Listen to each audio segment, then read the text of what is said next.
Hello viewers from wherever you're watching us from. This is QTV, the Gambia's first private TV station, and we're broadcasting from our studios here on Kairaba Avenue. My name is Alo Sise, and it is now time for your weekly State of Affairs, where we discuss issues of concern in this country and beyond. Well, in February this year, President Barrow presided over the swearing-in ceremony of the Commission of Inquiry into the conduct of all local government councils and connected matters. The commission chaired by General Baba Sambu includes Samba Fall, a former mayor of Banjul, Sukai Seka Sanyang, Oreme E. Joyner, and Alagi Silla, a former parliamentarian, as members. The commission was expected to finish and submit its findings within 3 months, which is now extended. The commission is mandated to conduct a holistic and fair review of the financial and administrative operations of councils with the objective of improving their governance and service delivery components based on standard procedures. President Barrow, during the swearing-in ceremony, said the decision to set up the inquiry follows complaints of alleged financial and administrative irregularities from 4 local government councils. The commission is authorized to inquire into the conduct of all local government councils, in particular the circumstances surrounding loans acquired for and on behalf of the local government council between May 2018 to January 2023, and to ascertain whether applicable policies and procedures were followed in securing such loans, the persons or groups of group of persons directly involved in securing such loans, the withdrawal of diverse sums of money from the local government council bank accounts, and ascertain whether bank policies were followed in the creation and operation of the accounts and withdrawal of the funds. The commission will also investigate, among other things, the increment of salaries and allowances of staff and elected officials between May 2018 and January 2023, the general staffing situation of councils, and ascertain whether a council is overstaffed and if such staff were employed in accordance with applicable policies, procedures, and laws. Well, joining me this week to look at the commission which has been going on is someone who has been keenly following the commission and other matters in this country, and our guest this week is Kemensen Sane, commonly known as Kek Sane, who has been keenly following the commission. And then, Keks, good to have you on the State of Affairs program. Thank you very much for having me. It's a pleasure. Like I said, you've been keenly following the commission. We will look at the commission, but we will also go into detail to look at the Auditor General report, which is making so much noise nowadays. We have seen the Parliamentary Finance and Public Accounts Committee has issued several recommendations, passing a resolution in Parliament. But to start with the commission, you've been keenly following the commission. What are the major issues that have emanated so far from the commission? It is getting more and more interesting. Yeah, thank you very much once again for having me. Like you alluded in your introduction in regards to what were the motive behind establishing this commission of inquiry into the local government, and it's clearly stated what was the intention is to look at how the councils were actually functioning for the past 4 or 5 years back. And the president, it's a presidential commission.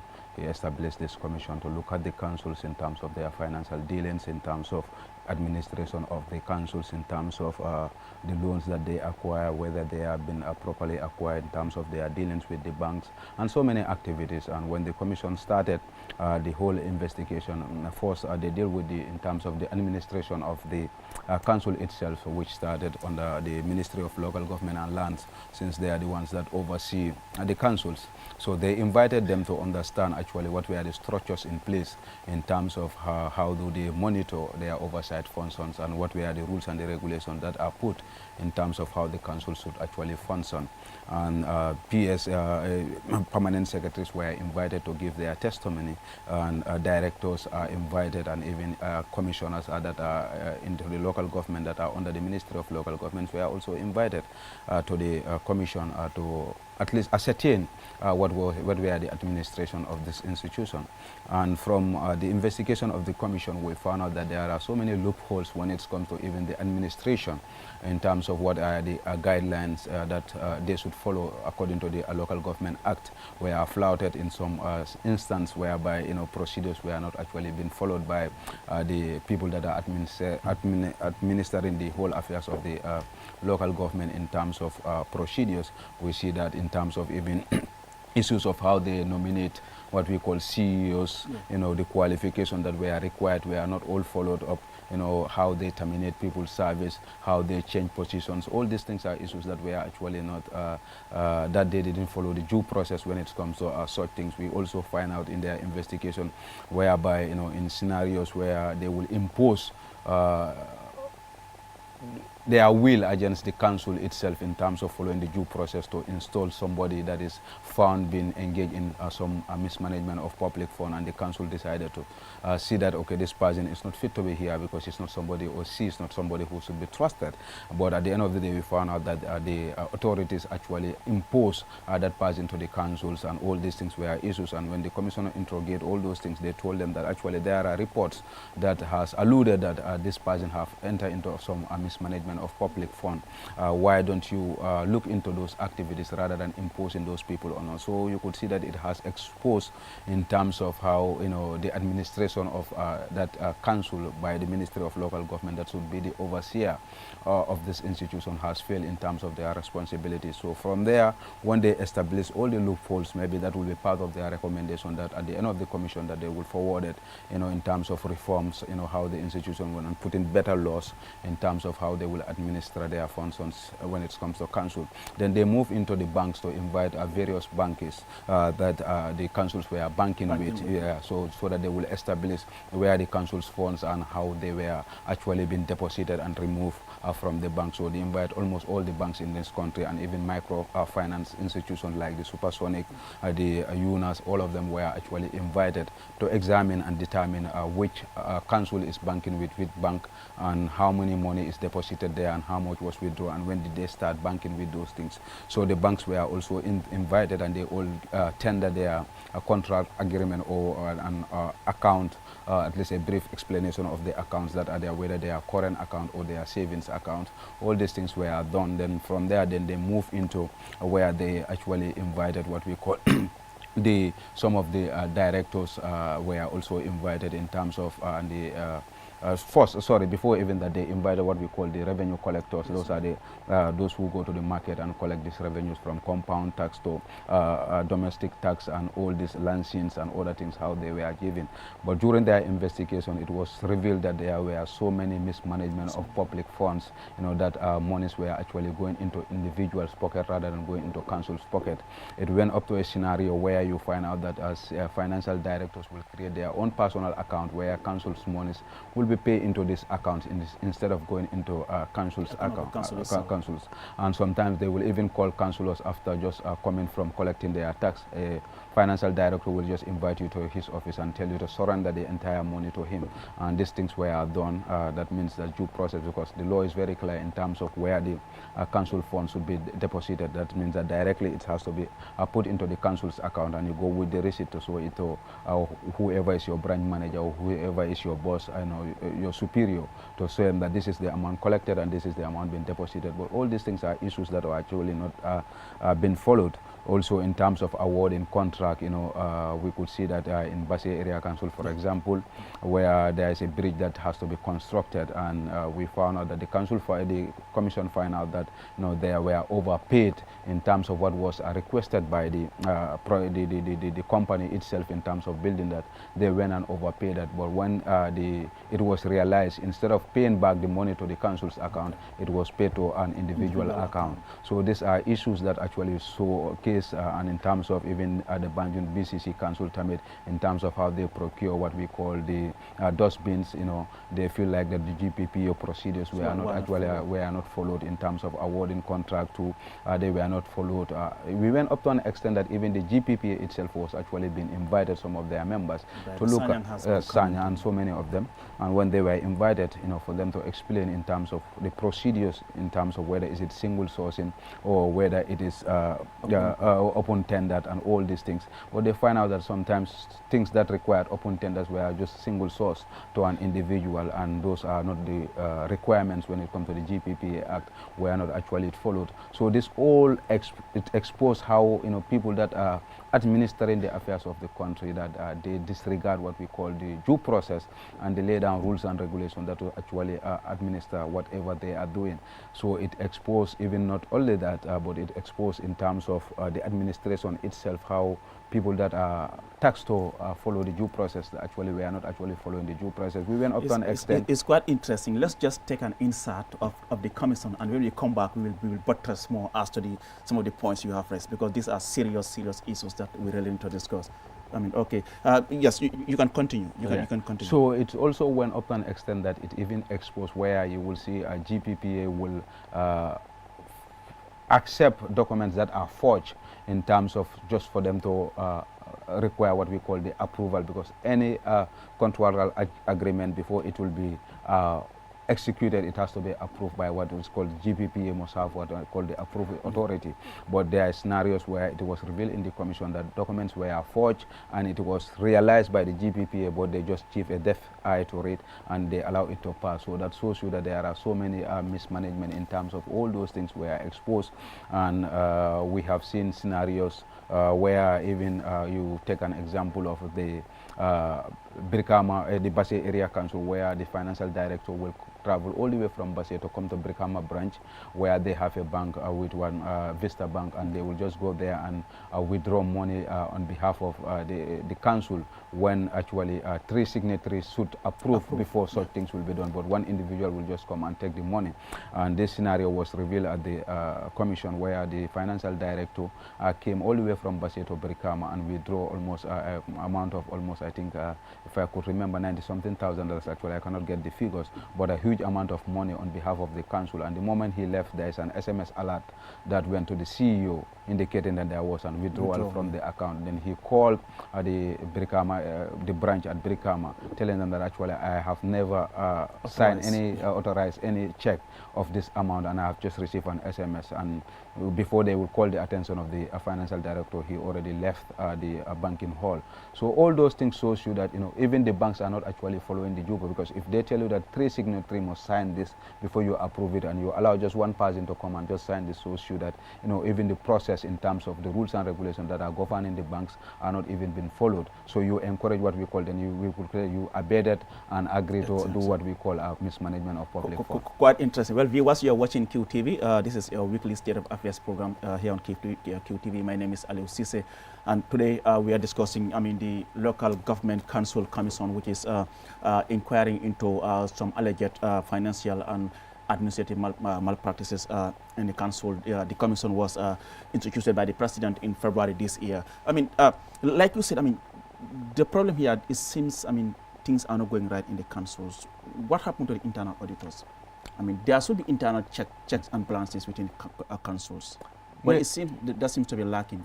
Yeah, this is so far, I think this has been an issue that the country has been confronting with, that I feel like the internal auditors in the various institutions, not only council, but since today we are talking about the council, we'll just limit our discussion in the council, but, you know, internal auditors, if they are doing the needful, it would have been easy to trace out all this mismanagement of public fund. But it looked like these people, they all abetted and to do what we call a mismanagement of public fund, because their role is to audit every single books of the councils to make sure that they report when the auditors, the national audit comes, they will just hand over all the books. Then they will find out that all these things, issues that have been, the council is actually now seeing, will have been exposed by themselves, you know, to know that there are mismanagement, and internally they could have avoided all those things, those who are engaging in mismanagement of public funds and other things. But it looks like they have also failed in terms of their responsibilities, and it's boiled down to the National Audit Office. And the National Audit Office too, there are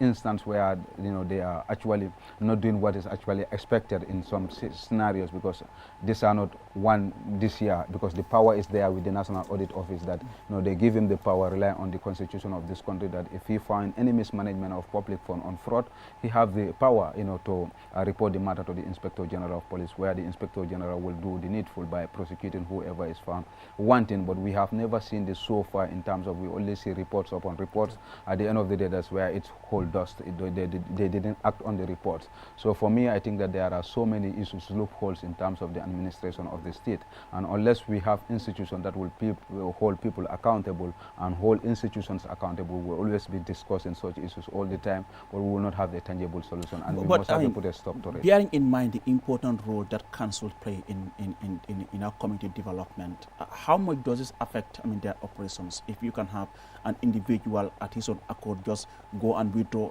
certain amount of money, or you collect money on behalf of the council and directly divert it to your own personal account?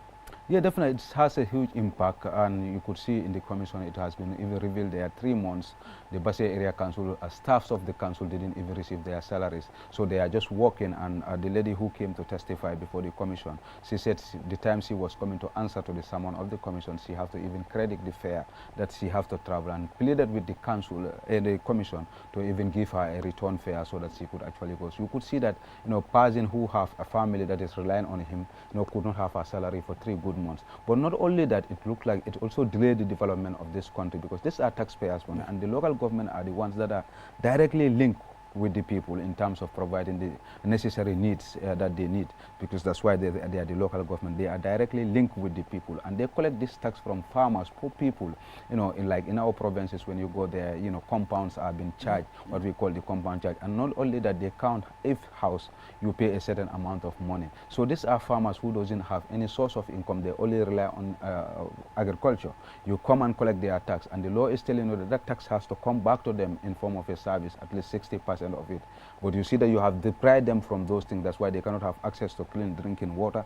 They cannot have access to good feeder roads. So these are issues that directly impact on the people, because at the end of the day, the essence of the council is to provide the service. But and perhaps, like you said, these are things that, you know, you don't really necessarily have to wait for central government. No, you don't have to. Those are the things that the council can do in terms of water. But now you go to the provinces, there are no even street taps. And before, because of the monies are diverted to other individual pocket rather than providing the service that you need. Even you go to the market, you see women are selling on the ground. There is no, in terms of providing them shelter and providing them space where they can do that. And then those people, every day you go there and they pay what we call duties. You know, you give them money, $5 or $10, what we call normal everyday duties. They pay these things so that you can provide the service and give them the conducive environment so that these people can do whatever the sellings and whatever they are doing. But you see them, you know, putting their crops or everything on the floor. You know, there is no shelter, there is absolutely nothing. So these are issues that has to be provided. It's not for the central government to provide all those things. That's why we have 2 governments.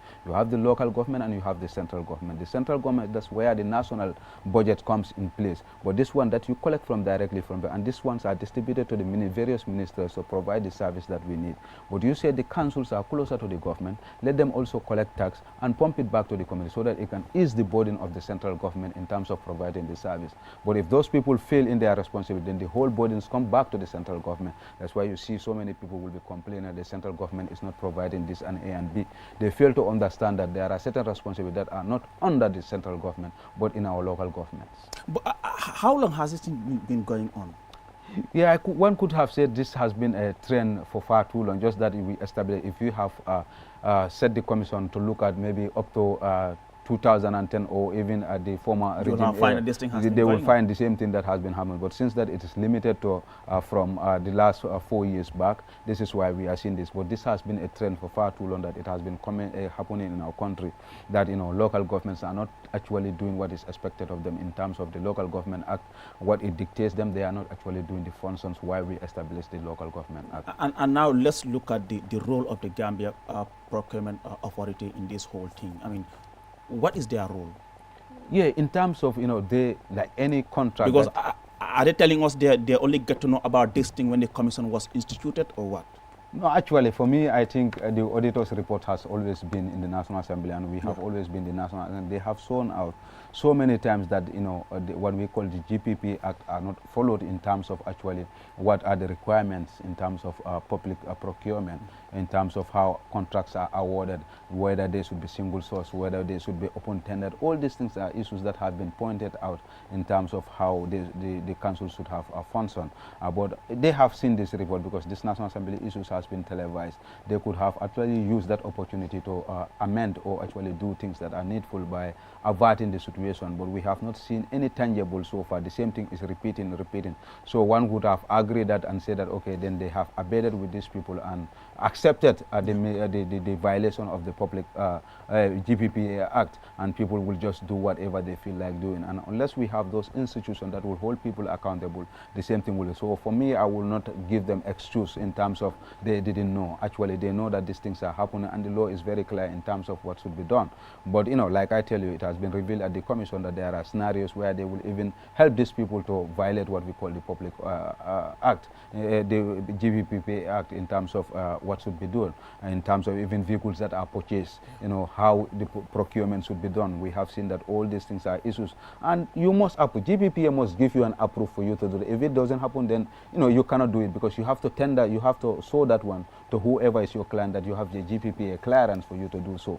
So if those things are not there, then that means that they have agreed with these people to violate these things, and now the commission is finding out that there are procedures that are not being followed. Because according to Ibrahim Asanyang, who is the director of procurement policy and operations, I mean, according to him, like, the law prohibits council to, you know, to do trading with a supplier who's not registered with the GPPA. But in the case of Masakongo Area Council, there was an instance where they bought 655 bags of rice worth over $4 million. When you do the calculation, it's telling you each bag cost $6,000. Yeah, actually, like I told you, I could see, I had this man, the director himself at GPP, one of them, their staff was confessing that actually, you know, the law has made it very clear that you must actually obtain what we call a registration, in terms of your company must be registered, whereby you will be paying tax to the government before you will be awarded any public contract. But they accepted that they have accept some companies, and they give them what we call this contract, and ask them after awarding the contract for them to go and register, when the law is very clear in terms of what should be done. So that's where I'm telling you that there are instances where they also contributed to the violation of their very act that governs how their institutions should be functioned. You know, like you said, in terms of that, even bags, you know, you look at it, how can, in which country, not Gambia, one bag of rice costing $6,000. But that shows you that institutions that should hold these people accountable are not doing the needful. Hadn't been that they have done the needful, this thing could have been prosecuted. The law is very clear in terms of what should be done. And this way I find out by the auditors. It was found out by the GPPA. What steps have they taken? You know, these are issues that, you know, are the ones that are revealing at the commission. And unless we have those institutions, that will make sure that what the law requires, they do that when people are found wanting by violating the law. And talking about the audit report, I mean, just yesterday, I mean, we saw the Finance and Public Accounts Committee of the National Assembly passing a resolution in which it states, I mean, that, for example, the CEO of the Janjanbureh Area Council must immediately provide all missing vouchers on or before 28 September 2023, failure of which the equivalent of that amount to be deposited into the accounts of the Janjanbureh Area Council, or the Inspector General of Police must launch an investigation immediately and report back to the FPAC in 90 days. It went further to say again that the Director of Finance at Kuntawur Area Council must refund $198,548 on or before 28 September, an amount which was spent on monthly Luma system, $198,000. Interesting, like the Janjanbureh is the most, because when they appeared before the FPAC, I was in the National Assembly, and I found out that there, you know, the former CEO, because the former financial director, you know, left, and there's another entry that came in, you know. But before he would leave, before that person would leave, he said the computer that they normally store all the information of the council, when he was leaving, he took away that computer from the council, and that's where all the financial transactions of the councils were actually being stored in terms of information. He left with those ones and kept it in house so that the council will not have the records of what have been transparent. And when the auditors came to them and they said there was no computer, there is no information that is left there for them to audit, they didn't find anything there, and they promised that they will do the needful and provide. And this person deliberately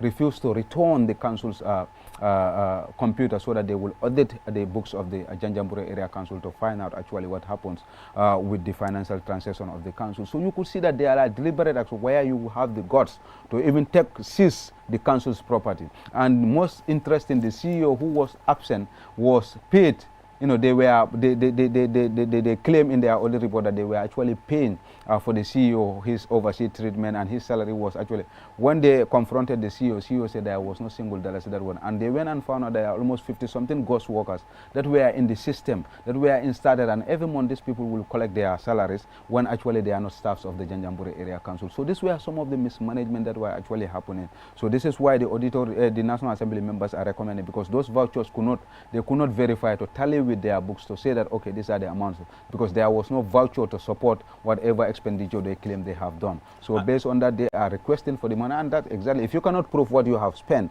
in terms of vouchers and receipts to ascertain that this thing has happened, automatically you should be account for it. And do you agree with the FPAC resolution stating that the Ministry of Finance, to ensure that all councils use the integrated financial management information, that's the IFMIS, yes, I mean, for their financial transactions, I mean, with effect from July 2024? Indeed, definitely. That will bring what we call the transparency. There must be a system in place. Like last time when I was there, this is this company that was telling you that, their software has a problem, and that's why they could not actually audit their account. So, but if you have one single system that is run by the government, you will know that all the time they mandate, because this is the one that auditing will get very easy in terms of when the auditors come to audit their books. But sometimes they will tell you that our system went wrong, we cannot compile our books together, we cannot compile this. So for me, I agree totally. We must have one system in place that will make sure that the government institutions are accountable to the people of the Gambia. I remember prior to the mayoral election, I had the mayor of KMC here, Talib, on my program, I mean, built up to the mayoral election, and he talks about the issue of getting qualified people to handle some of these financial departments. Like, I mean, most of them, I mean, the qualification that they have and the salary that the councils are allocating to them doesn't match. I mean, what do you think should be done in terms of getting qualified people to be in charge of these financial departments? Yeah, thank you. And now that we have what we call the Ministry of Digital and Communication Economy, and the last time I heard that there were some of the staffs that they even took to this Indian institution of professors, I don't know, training them in terms of IT. So government should actually utilize that institution, that's the ministry, to make sure that we have qualified and trained people that are trained specially in terms of this softwares that they are developing, to make sure that the accountability and transparency is there. And I think I would recommend strongly to the government to utilize the ministry. But also not that the council can come with a resolution in terms of, they can come with a resolution and propose it to their line ministry that they want salary increasement, because they cannot acquire the qualified people that are needed in terms of running the institution because of the salary attached to it. And I think if it is something that is convincible by the ministry, they will definitely accept, because at the end of the day, we need competent people in our office so that they can function what is expected of them. So for me, I will definitely ask them to come with a strong recommendation. If that is the problem,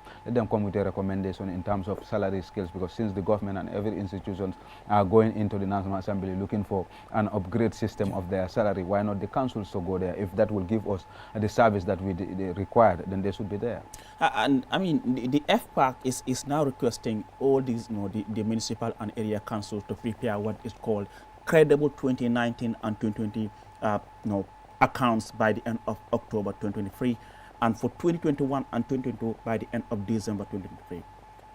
In the absence of information, in the absence of the documents that you need to prepare these accounts, how will the council prepare? For example, you cited, is it Janjanbureh Area Council where some of this information is lacking?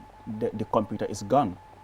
Yeah, how do you prepare financial statements or activity reports in the absence of those information? No, like I said, because of institutions actually fail in terms of their responsibility. If not, we will not be even dealing with what we call bad lucks, because we are in 2023.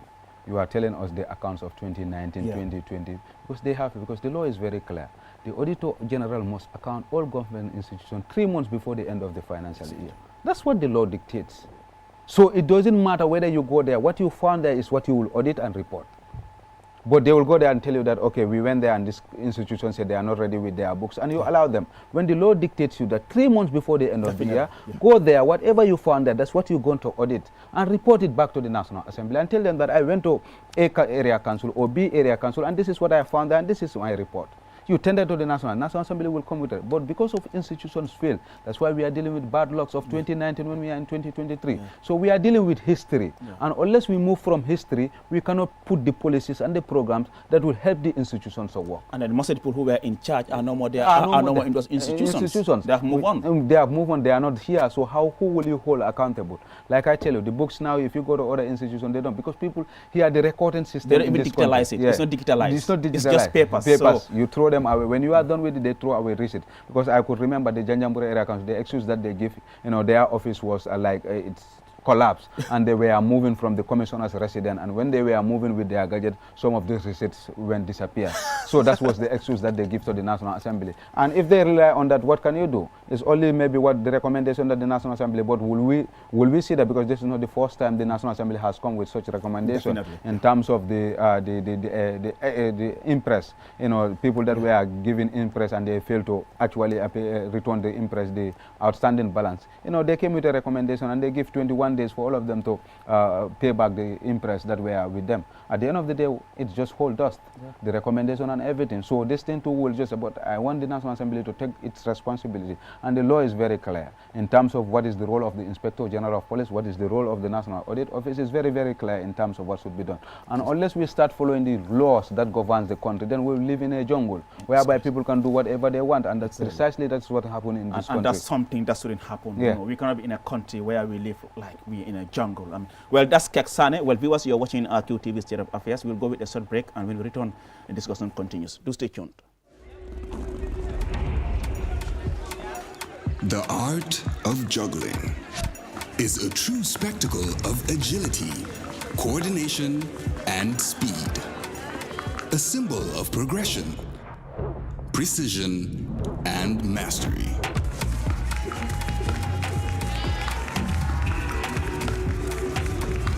.5G speed is like having the juggler in your pocket. Amazing. With lightning-fast download and upload speeds, you'll easily be able to juggle even the busiest workdays. Whether you're a busy entrepreneur, a creative, or just someone who wants to stay connected. Juggle your tasks with ease with QCell 5G speed. The future is here. It's fast, reliable, and efficient. First brought to you by QCell. We innovate, others follow. Sunyu Bundle. QCell Sunyu Bundle is the fastest, most reliable, and affordable bundle package in the Gambia. Whether you work, go to school, farm, or simply surf the internet, Sunyu Bundle is the best package for you. Get bundles from 20 megabytes to 13 gigabytes by just dialing *303# to subscribe and start enjoying the cheapest internet tariff on your favorite social media sites like Facebook, Twitter, Instagram, WhatsApp, and many more. So jump on the Sunyu Bundle family and get connected with the best data packages at affordable prices. For more information, call customer care. The future is now. With QCell's 5G network, experience speeds like never before with our new 5G Rocket Fixed Internet plan. Get speeds from 10 Mbps to 100 Mbps. Your 5G-enabled devices. Walk into QCell headquarters to get one of our 5G routers and experience the true feeling of 5G. Only with QCell. QCell brings you the future. Tech, innovation, incredible speed. The future is now. Technology has always been at the forefront of our lives, and the way we use it has evolved drastically over the years. With the advent of 5G internet, we are entering a new era of technological innovation that promises to transform the way we live, work, and play. 5G internet is capable of providing data speeds up to 100 times faster than 4G, making it the ideal solution for streaming high-quality videos, playing online games, and downloading large files on the go. 5G internet is already transforming cities across the globe, powering smart cities, self-driving cars, and virtual reality experiences that were once thought impossible. 5G internet is also paving the way for Internet of Things, allowing for seamless connectivity between devices and the creation of a truly connected world. For the first time in the Gambia, QCell is bringing tomorrow's technology to you today with the launch of QCell 5G Internet. Get ready to experience the out-of-this-world wonders of QCell's 5G Internet. For more information, call 111. QCell. We innovate, others follow.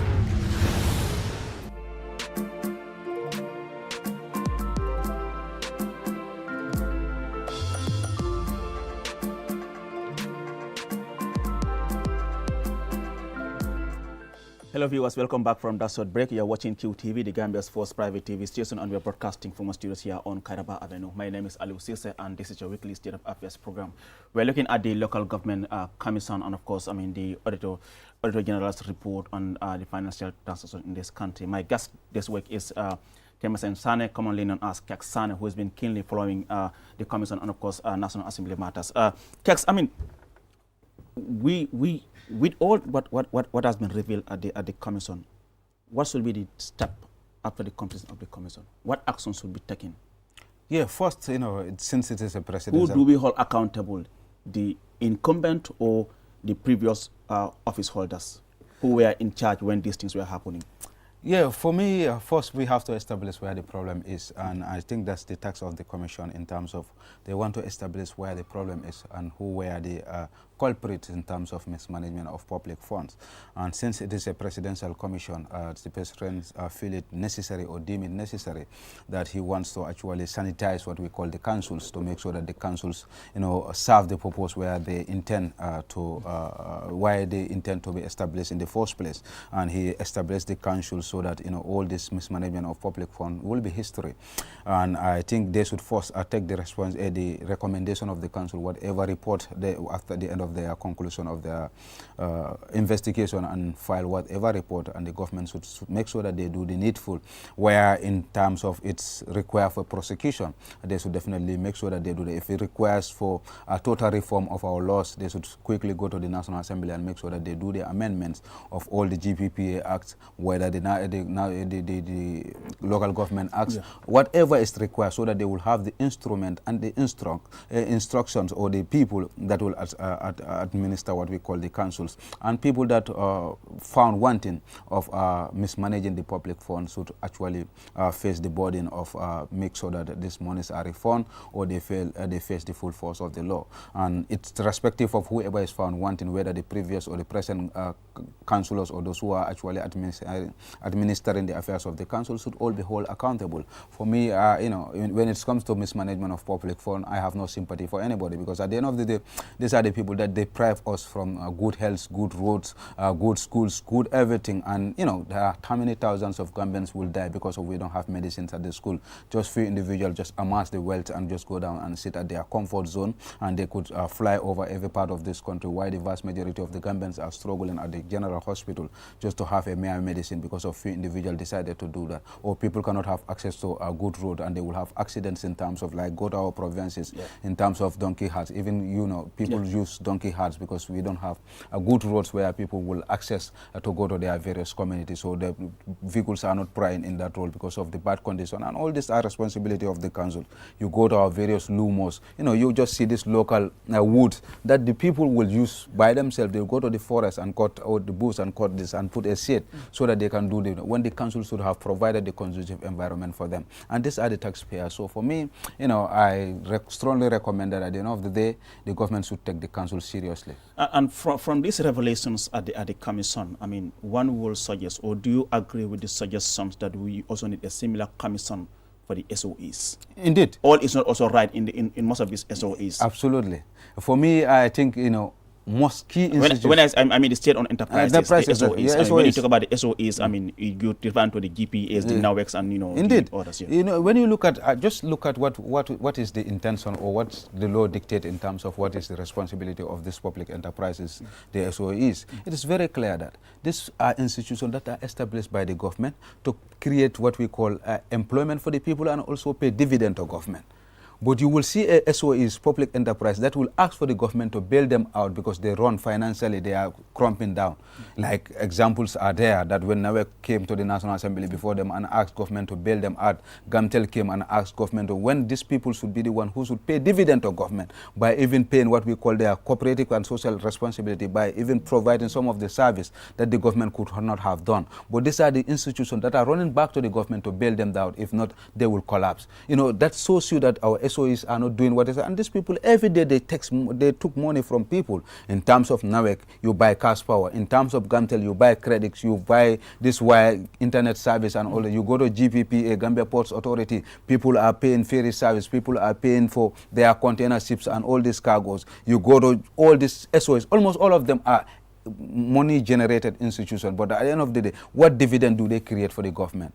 Even in terms of employment, so they don't create. Look at the young people that are coming from our school systems every year. But you look at how many people do get jobs because the institutions are not running. So if they are not running, they cannot employ people because they are not functioning. But if they are functioning, they will be advancing. Every year they will go, they will expand, but they are not working. That's why they cannot expand. That's why they cannot consume the people that are coming from our school system so that they absorb them in the job market. And unless those institutions are held accountable, they will never deliver the service why they are actually being established. And talking about holding it accountable, I mean, we have seen the government has signed that performance contract with three of the SOEs, yes. In this case, GPPA, I mean, the GNPC, if I'm right, and of course, I mean, the Social Security and Housing Finance Corporation. A couple of weeks ago, we saw the Minister of Finance presiding over the inaugurated a new commission, a regulatory commission on the SOEs, chaired by Hussein Ngom. Do you think, I mean, that's enough to get to the bottom of the problems in these SOEs? Yeah, for me, we still have an issue, and unless we address that, we will always have a problem. Like presently, you go to the SOEs right now, all of them, if you ask them, they are dealing with 2017, 2018, 2019 audited account. And unless, you cannot diagnose somebody unless you know what is the problem of the institution. And the institution's heads are not honest, to come out and tell them what is their problem. And if you don't tell me your problem, I cannot help you. When they come to the National Assembly, they are economical in terms of telling the truth to the National Assembly members, to tell them that this is the issue, that's why the institutions are not running. Because these are the institutions that will help you, not only just to recommend for punishment and other things, but they will also help you in terms of for the institution to be viable. They want to save their positions. Yeah. So, but they will come and they will hide the truth in terms of what is lacking in terms of why the SOEs are not working. I could remember when there will be an executive order that will just come and tell you that just give me this particular amount of money, we are going for a festival, or we are going for and you need to sponsor government in terms of these things. And those things are not, why could you say, the law is very clear in terms of that. Why could you say no? But they will not be honest to tell them that this is because we have an executive pressure on us and this is why we are not functioning. Unless you tell those things to the National Assembly so that they will put what we call the safeguards in terms of safeguarding that such things will not happen. And also in terms of what are the problems? What do you think that should be done? Should we migrate from in terms of NAWEC? You think that the fuel is too heavy in terms of running our generators? Should we move into what we call solar generated or renewable energy? You have to be open up to tell us that because of the cost in terms of running these generators, how expensive it is. You go to the GPPA, okay, do we have a problem in terms of our ferries? Do we need another good ferries? Because this ferries, the maintenance cost is too much because they are an old ferry. You need to be honest to us to tell us that these are the issues. You go to Social Security, you find out that there are so many issues in terms of how people acquire what we call their their pensions and other things. Even when your father died, he's contributing even to have your access to your money. Whether it is the recording system that is having a problem, tell us so that we can come with a better policy in terms of what is lacking in the institution. They must be open up to the people that hold them accountable, either the auditor's office, whether it's the National Assembly, so that we will also be able to draft what we call the policies that will govern them. But just mere setting of commission, when we don't know the issue that are affecting our commission, we'll just be doing the same old story, merry-go-round. We are in a country where, it's a tax-based economy. Most of our revenue is collected by the Gambia Revenue Authority. In the FPAC report, we have seen, they are requesting that the Minister of Finance must provide a written explanation to the FPAC on or before 28 September 2023, stating the reasons why 404 violence totaling to over $2 billion over $2 billion were made over the maximum threshold of 75%. Yeah, like I said, it's very clear in terms of what should be the procedure in terms of violence. The law, the guards are there. The laws are here in this country in terms of all these things are very clear in terms of the Public Finance Act.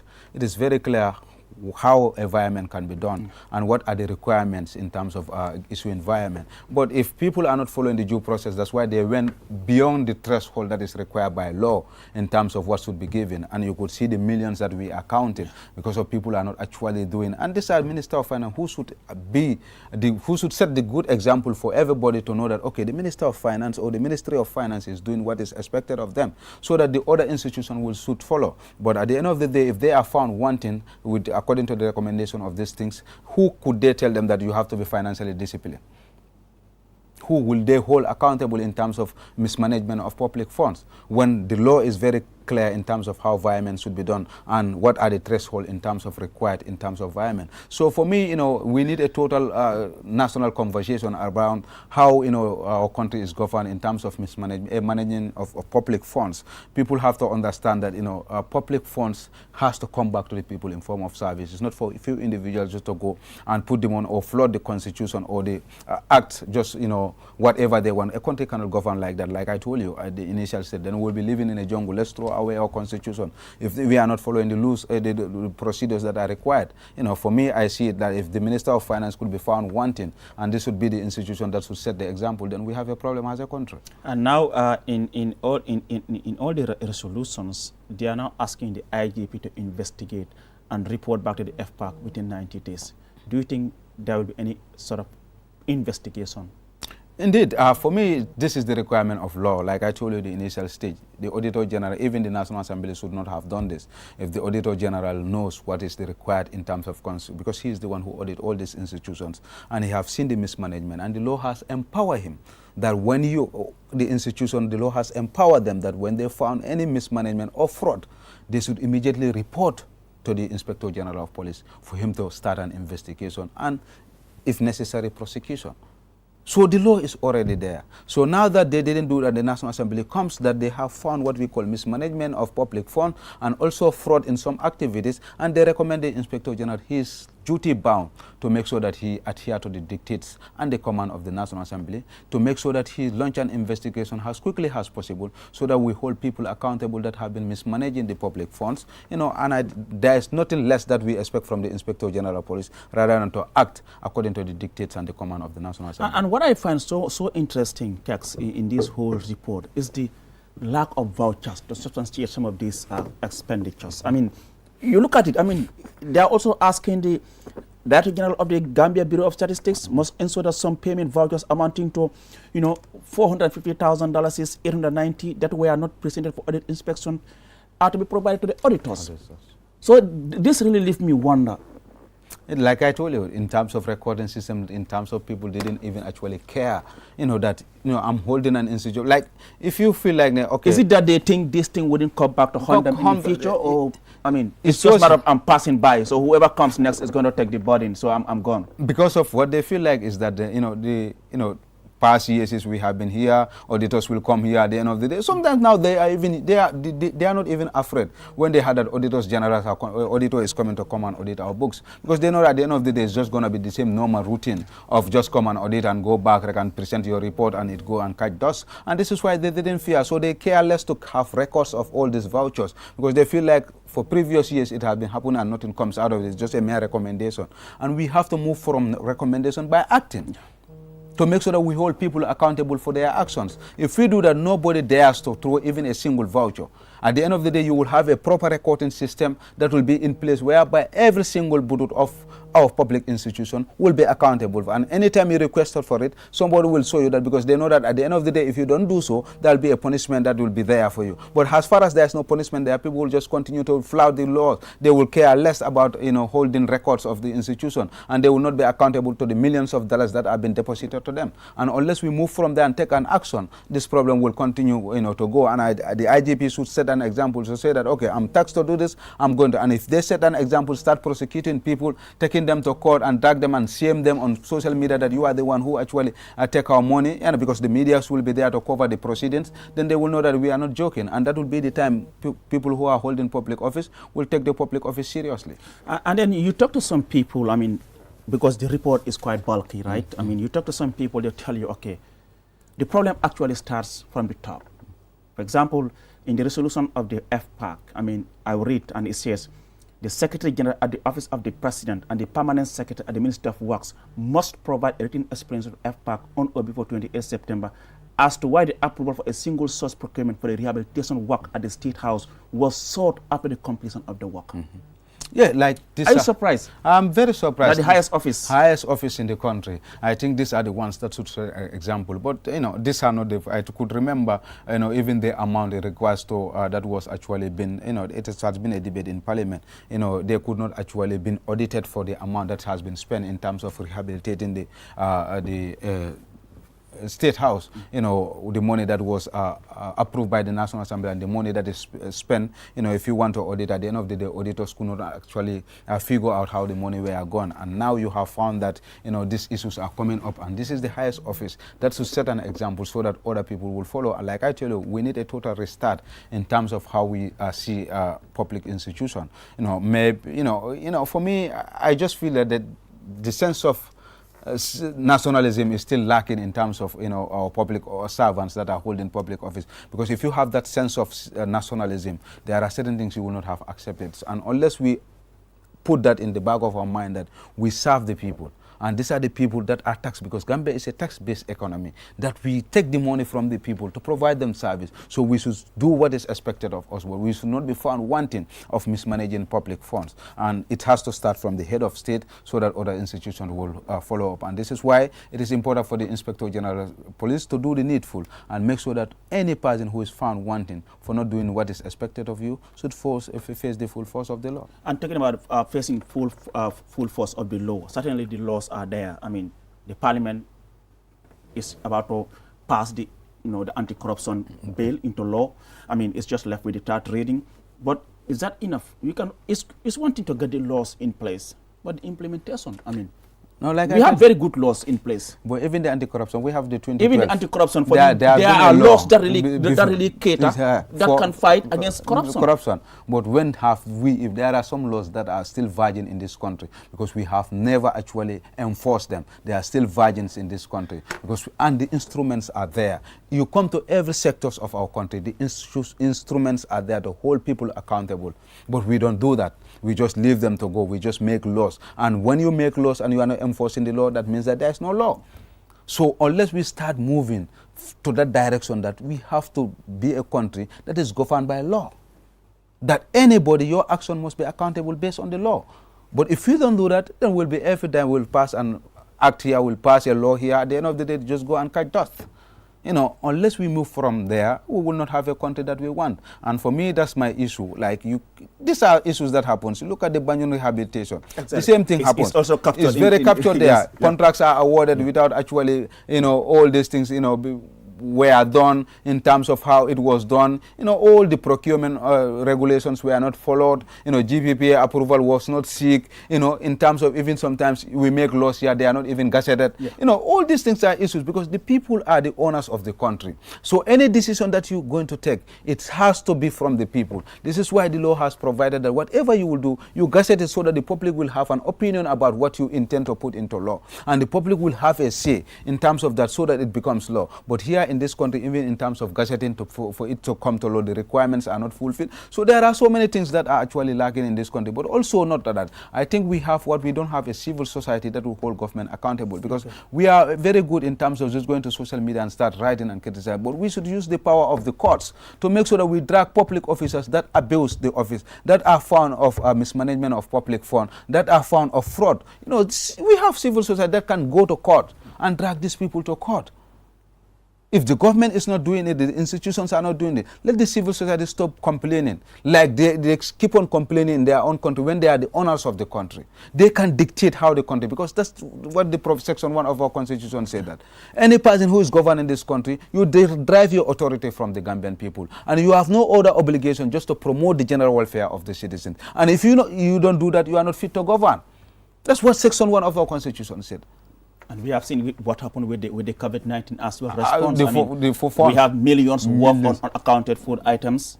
It's also captured in the auditor's report. I mean, the procurement process, single sourcing, people who are not even registered will just come and say that I can supply you bag payment of rice. Of money to frontline workers, which was never, there was no evidence to substantiate all this. So these are issues, Ali, and like I said, we will keep on talking here unless we have the law. It's all boiled down to the laws and the institutions. You know, we don't need strong men, we need strong institutions that will hold people accountable. That we must have a police office that is capable of doing its work. We must have an Inspector General of Police that is capable of doing. We must have a National Audit Office that is capable of doing their work. We must have the councils that is capable of doing their work. If we want to have a country that all of us can be proud of. But if we don't do that, we'll keep on complaining. and we will keep on complaining. There will be no solution. And we will come back again and talk about another commission of inquiry that is looking into the council if we don't put the laws that will safeguard these things. And looking at the time frame given by the committee, I mean, 10 days, 15 days, do you think this is adequate? No, for me, for most of these people who have been mentioned to provide the information needed or to pay back some of this. Absolutely. Like I told you, when the issue of this impress came, the same thing, the same recommendation, and the short time, I think those people were given even 1 month, you know, but they could not adhere to it. At the end of the day, we have seen the same people are in the civil service serving, you know, would they go with all that amount of money, of millions of dollars? So the same thing, but I'm just recommending for the National Assembly, if it needs to go beyond that, let them use that, but let us make sure that we set an example at this stage to make sure that all these monies are accountable, and people that are actually found wanting, let them face the full force of the law. And I want the Inspector General, if he wants to have a good name and legacy behind, let him champion this. He have an opportunity to make a name for himself and make a history for himself. Let him champion the cause and make sure that what he is authorized to do, let him do that. It's quite interesting. I know. We will try to get the GPPA as well on this state of affairs to discuss in detail. I mean, what their role is. I mean, and how independent are they? Because I mean, the issue of procurement is a problem in this country. Indeed. Chunk millions goes into procurement. And almost everything in this country, you know, it goes through procurements and it needs requirements. So the kickbacks that we are hearing all the time in all these allegations, these are facts that, you know, people will go there and tell you that, okay, just award me the contract. At the end of the day, me, I will give you this. These are the issues that are, you know, we must be truthful to ourselves. We must speak truth to power. You know, these are the issues that are happening. And unless we stop those things, that people that are given contract must fulfill all the requirements that is necessary before they will be awarded a contract, so that they will deliver the service that the country needs. But if you give a contract to people that are not qualified to even do that work, at the end of the day, you don't have quality of work. And this is why when we build our institution, we build our roads, contracts are awarded, you know, at the end it just lasts for a few months and it goes dilapidated, because you don't put the competent institutions that can build those things, that can do all these things. And unless we move away from there, the same thing, Alio. It's interesting. Thank you so much, Keksani. It's good to have you on the program. I mean, it's been quite interesting. Thank you for coming. Like I said, I mean, we will try to have Mr. Fode Jaite, who is the Director General of the GPPA, on the program to discuss more about the work of GPPA. Once again, Keks, thank you so much for coming on the program. Like he said, I mean, this country is ours. I mean, it's not about the president or anyone, but I mean, whoever is serving should serve with utmost honesty and dedication. I mean, at the end of the day, I mean, people comes and go, but institutions remain. So let's work on having strong institutions, I mean, for the development of this country. On behalf of everyone here at QTV, I was your host, Alu Sise. Do join us next week. Until then, bye-bye from me. Ciao.